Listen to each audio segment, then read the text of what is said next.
The second thing we are going to talk about tonight, the NFL Week 16 preview. We only have one more week left after this week, which is very sad. No longer have It Thursday. is weird. We're recording this on a Thursday night, and we're used to having a Thursday night game, and no Thursday night game tonight. We have Saturday football though, which is always nice. Three Saturday games. We have Houston, Tampa Bay, which could be a good game. Tampa 7-7. I don't think they have any chance of being in the playoffs, but Jameis has been playing very, very well.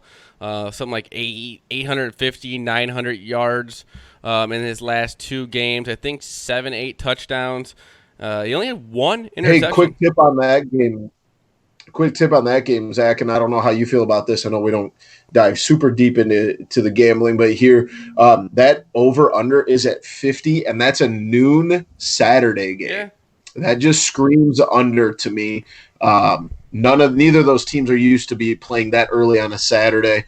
Kind of throws everything off, throws the week off, throws the timing off. I don't know about you, but that screams under to me. But if you kind of look at a lot of Tampa's last few games, they've scored 38, 38, 28, 35, 17, but 17, 34. I mean, they give up a lot of points, but they do score a lot of points. So I think that I don't know. I kind of like that over. I know you say, like I said, it's a weird game, but they're two teams that I think could be giving up a lot of points but also putting up a lot of points. I think the Texans could get into a little bit of a shootout there with the Tampa Bay Bucks in Tampa Bay.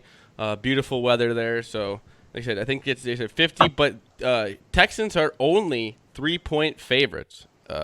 So I think I like the Texans there. I don't think that Tampa will. I think they're home dog. What is there? There's a gamble on if Jameis Winston will throw his first interception before like the first possession's over with. I think he's done his last 2 weeks, so that would be exciting. Buffalo and New England follow that up in New England. A big game for both teams. Buffalo 10-4 going into New England. Would love to have a game in New England, win a game in New England.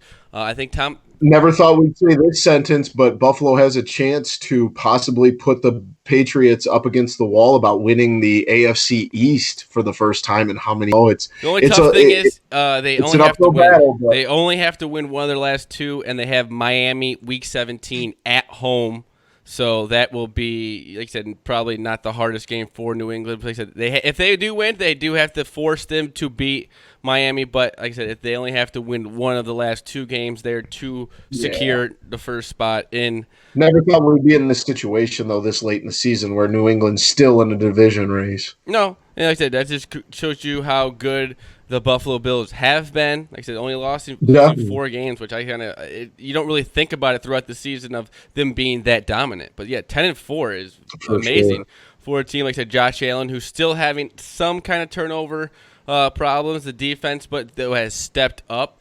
And I think they lost their first game against the Jets.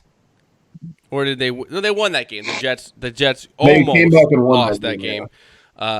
But yeah, like I said, they come from there where people kind of questioned them in that first game. Like I said, they were at home, almost losing to a bad Jets team, and like I said, only losing 3 games since then is pretty unbelievable. And like I said, Buffalo deserves it. You love Buffalo; they're a great fan base there. Like I said, a playoff game there would be amazing in Buffalo. That would just be a beautiful thing to see. We also have LA 49ers, which there's 3 pretty good games here on Saturday. The Rams are dead, dude. Who? The Rams, I think, are going to get housed. They have nothing to play for anymore. Yeah, I still think that will be at least a decent game. I think, like I said, 6.5-point favorites for San Francisco, but they have proven that they can lose 2 bad teams. They lost to they just recently lost to the Falcons, a pretty bad team, you would have to say, too, who have nothing to really play for either. So it's one of those things. Let's see if San Francisco wants to go out and beat the Rams badly and kind of prove that. Trust me, as a Packers fan, I'm cheering for the Rams. I need the Rams to win. Yeah, because you need the 49ers. You need them. I think, are they in the same spot as New England is if they win one of their last 2? I don't know. Seattle's the higher seed than they are right now. Okay. So I think Seattle too is if they win one of their last 2, they have the 1 spot. I think you have to have both of them lose both games and you win because they both have 11 wins. Yeah. You guys got 10. You guys. No, we have 11, I think. Oh, I thought you guys. I don't Yeah, know. you're 11-3. They're 11-3. So yeah, I think that's for Seattle if they win one of their last two. I think they have 12. I think Seattle has 12 wins. Oh no, they're all three 11-3. I think they just have the tiebreaker Yeah. against the 49ers. So that's why they lead division still. Cincinnati, Miami, ugly, ugly game there. Means nothing for both teams unless you want a draft pick, I guess. Cincinnati 1-13, Miami whopping 3-11.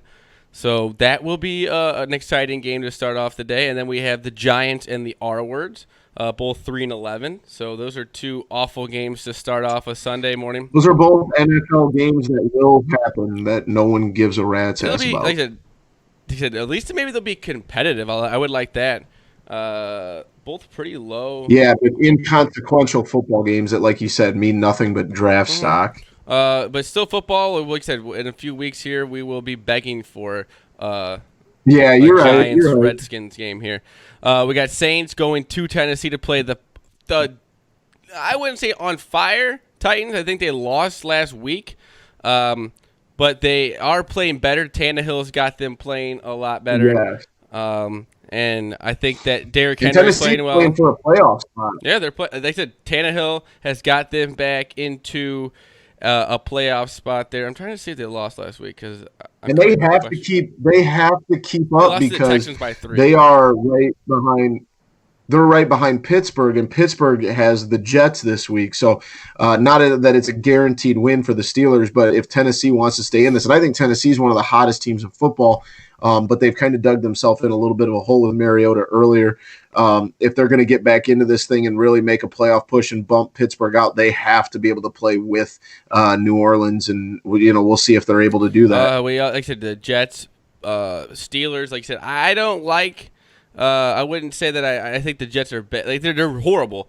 But the Steelers last week, Duck Hodges with kind of his first loss, his first tough moment in the NFL. So we'll see how he bounces back from that. It would be nice to, like I said, maybe get a nice little win for him there on the road against New York in a game where, like I said, playoffs are on the line here. Baltimore, Cleveland. Put all your money on Baltimore. Cleveland is falling apart. They don't want to be out there. Odell Beckham doesn't want to be out there. Jarvis Landry doesn't want to be on this team right now. Baker Mayfield has. And Baltimore's still vying for that number 1 overall seed, so it's like not like they don't have anything left to play for. I think Baltimore's going to go out there and make a statement of this game and maybe win by 30, 40 points. I think it's going to be an ugly game. And Baltimore lost to Cleveland earlier in the year. They got a little revenge on the mind. They're 10-point favorites, and they got 83% of the money on them right now. So that's always a big sign to say put all your money on the Ravens. We got Carolina, Colts, another game that doesn't really matter for anything. Yeah. Oh, Will Greer's going to start for the Panthers. That'll be exciting. Jacksonville, Atlanta, two teams that really mean nothing. But like I said, I think Gardner Minshew's back in there, right? He's been back playing. I have no idea. I stopped paying attention to the Jaguars about 10 weeks ago. They were still in it 10 weeks ago. They stink. They were. I would say 10 weeks ago you wouldn't have said that. The rate. I have been off their train hard all year. I was never on the Gardner Minshew bus. I mean, they were in a spot where he was on fire, and I'm not going to say they didn't have a decent start to this season. And then the Raiders, Chargers, also two teams that really mean nothing for the play. A lot of these games there's a lot of teams that are out of it right now. Yeah, Lions, Broncos, both out of it.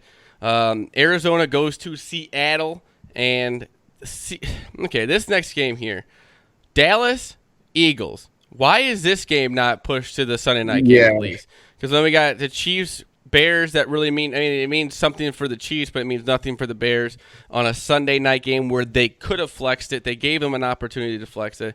And then Monday night we have the Packers going to Minnesota.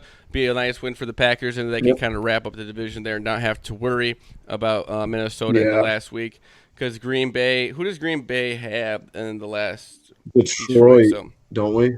I think you're right. That sounds right. You played a division person last game, but it's in Detroit. Yeah. I'm not saying that will be anything really, but it's always on the road there weird things can always happen to. Yeah, you never like to have to travel in a game that means something to you but means nothing to the other But that, team. you say that about them, but they do have two quarterbacks that aren't going to have an opportunity probably next year. No, I agree. That's what I'm saying. Yeah. That's what I'm saying. Like, they have nothing to play for, so they have nothing to lose. So let's go out there and these try are, like and, said, knock these are two quarterbacks that know they're not going to be starting for this team next year because Matthew Stafford will be back. So they're both going to kind of be looking for maybe pad their stats and get a nice little contract here in the offseason.